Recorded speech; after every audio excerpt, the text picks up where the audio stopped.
വയനാട്ടിൽ നിന്ന് പ്രധാനപ്പെട്ട ആക്ഷൻ പ്ലാൻ തയ്യാറാക്കിയുള്ള തിരച്ചിലിനാണ് പദ്ധതിയിടുന്നത്. സൂര്യ സുജി ചേരുന്നുണ്ട് ഇപ്പോൾ SKMJ ഗ്രൗണ്ടിൽ നിന്ന്. സൂര്യ, 8 മണിയോടുകൂടിയാണ് ഈ പ്രത്യേക പരിശീലനം നടത്തിയ അംഗങ്ങളെ എയർലിഫ്റ്റ് ചെയ്യുന്നത് എന്നാണ് മനസ്സിലാകുന്നത്. എങ്ങനെയാണ് അവിടുത്തെ സജ്ജീകരണങ്ങളെല്ലാം പൂർത്തിയായോ? ആതിര, നമ്മളിപ്പോൾ നിൽക്കുന്നത് SKMJ ഗ്രൗണ്ടിലാണ്.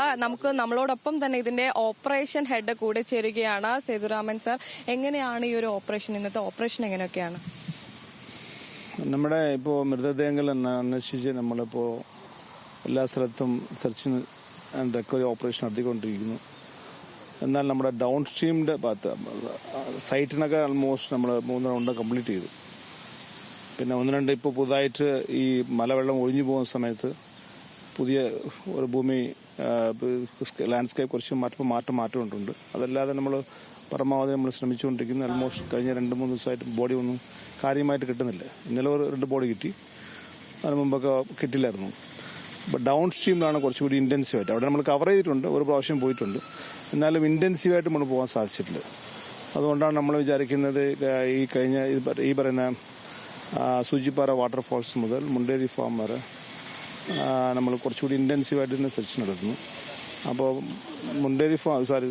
സൂചിപ്പാറ വാട്ടർഫാൾസ് മുതൽ നമ്മൾ സൺറൈസ് വാലി വരെ നന്നായിട്ട് സെർച്ച് നടത്തി. അപ്പുറത്തെ 2 ബാങ്കും സൺറൈസ് വാലി മുതൽ നമുക്ക് കുറച്ചുകൂടി മുണ്ടേരി ഫാം വരെ നമുക്ക് 2 ടീമുകളായി 2 കറകളിലും 12 ടീം അംഗങ്ങൾ ഇൻറ്റൻസീവായിട്ട് സെർച്ച് നടത്താൻ പോകുന്നു.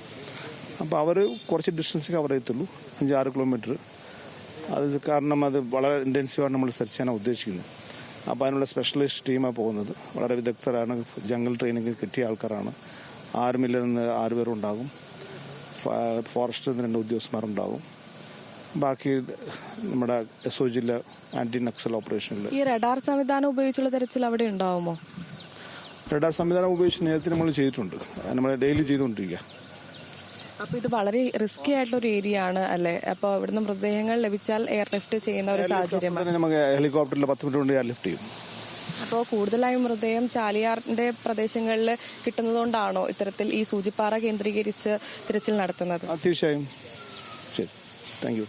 അപ്പോൾ ഈ ഉദ്യോഗസ്ഥനാണെങ്കിൽ ഈ ഹെലികോപ്റ്ററിന്റെ ഒരു നിർദ്ദേശങ്ങൾക്കുള്ള ഒരു തിരക്കിലാണ്. അതിനിടയിലാണ് നമുക്ക് ഇത്തരത്തിലൊരു ബൈറ്റ് തന്നത്. Thank you.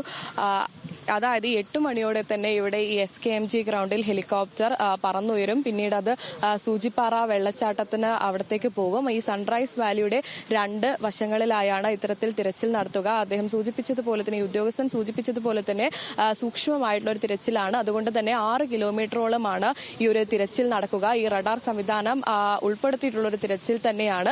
കൂടുതലായും നമ്മൾ നേരത്തെ സൂചിപ്പിച്ചതുപോലെ തന്നെ ഈ ചാലിയാറിന്റെ തീരപ്രദേശങ്ങളിലാണ് മൃതദേഹങ്ങൾ കൂടുതലായും 200ഓളം മൃതദേഹങ്ങൾ അവിടെ നിന്ന് ലഭിച്ചു. അതുകൊണ്ട് തന്നെയാണ് ഈ സൂചിപ്പാറ വെള്ളച്ചാട്ടം കേന്ദ്രീകരിച്ചുള്ള ഒരു തിരച്ചിലിന് അതായത് മന്ത്രിമാർ അടക്കമുള്ള ഉപസമിതി അംഗങ്ങൾ ഇത്തരത്തിലുള്ള ഒരു ആക്ഷൻ പ്ലാൻ മുന്നോട്ട് വെച്ചത്. ആതിര, ശരി. അത്തരത്തിൽ ഇന്ന് പ്രത്യേക തെരച്ചിൽ നടത്തുന്ന സംഘത്തിന്റെ മേധാവിയാണ്, ഓപ്പറേഷൻ വിഭാഗ മേധാവിയാണ് നമ്മളോട് പ്രതികരിച്ചത്. 8 മണിയോടുകൂടിയാണ് ഏകദേശം എയർലിഫ്റ്റിംഗ് വഴി പ്രത്യേക സംഘം സ്പോട്ടിലെത്തുക. എല്ലാവിധ സജ്ജീകരണങ്ങളും പൂർത്തിയാക്കിയുള്ള തെരച്ചിലിനാണ് ഇന്നും പദ്ധതിയിടുന്നത്. വിശദാംശങ്ങൾ നൽകുകയായിരുന്നു സൂര്യ സുജി.